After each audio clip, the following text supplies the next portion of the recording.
Dalawang independent contractor ng GMA nagmakaawa kay Sandro Mulak na sabihin na ang totoo. Humarap sa Senado ang dalawang independent contractor at head writer ng GMA Network na sina Jojo Nones at Richard Cruz.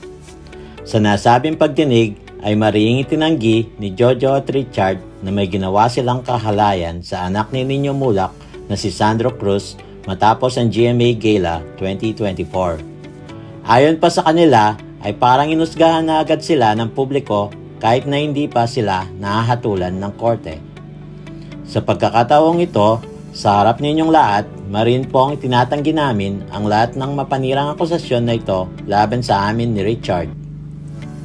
Kami po ay hindi executives ng GMA Network tulad ng lumalabas, taliwas sa sinasabi online. Wala po kaming kapangyarihan o impluwensya sa network, lalong-lalo na sa mga artista nito, dagdag pa niya.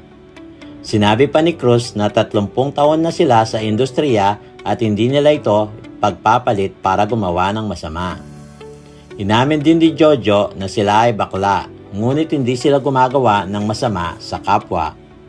Kayang-kaya rin umano nilang patunayan na inosente sila at inimok si Sandro na sabihin na ang totoo. Kay Sandro, wala kaming ginawang masama sa iyo. Alam mo yan, sa puso mo. Hindi pa huli ang lahat na magsabi ng totoo, aniya.